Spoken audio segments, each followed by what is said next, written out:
एक छोटे से गांव में एक बच्चा राजू रहता था। उसके पास एक छोटी सी गुब्बारा थी जिसे वह बहुत प्यार से रखता था।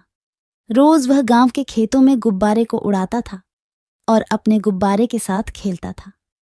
एक दिन राजू के गुब्बारे ने अचानक हवा में उड़ान भरते हुए गांव से बाहर की दिशा में उड़ना शुरू कर दिया।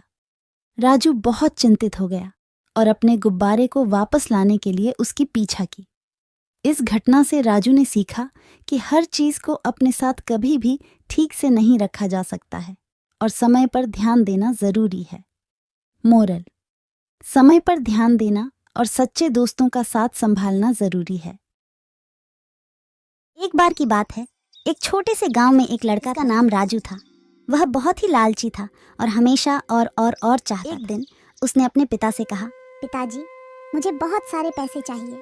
पिता ने समझाया, लालच से भरा जीवन न सुखदायक होता है।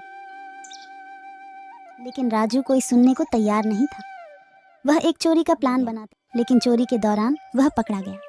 पुलिस ने उसे गिरफ्तार कर लिया। जेल में रहकर राजू ने समझा कि लालच उसे बर्बादी की ओर ले जा रहा था। मोरल: लालच से बचो, क्योंकि वह आपको गिरफ्तारी और असफलता की ओर ले जा सकता है। गाँव में रामू नाम का किसान अपने बेटे तथा अपने पत्नी के साथ जीवन खुशी खुशी बिता रहा था। रामू बहुत ही मेहनती था और खूब मेहनत करके पैसे इकट्ठा करता। श्यामलाल बहुत ही गरीब था। उसके परिवार में उसकी पत्नी और उसके 2 छोटे बच्चे रहते थे। श्यामलाल खेती किया करता था और शाम को सब्जी बेचने का काम करता था। फिर भी उसका गुजारा बहुत ही मुश्किल से होता था। एक दिन जब श्यामलाल खेती करने जा रहा था, तभी उसे एक जादुई छड़ी दिखाई दी।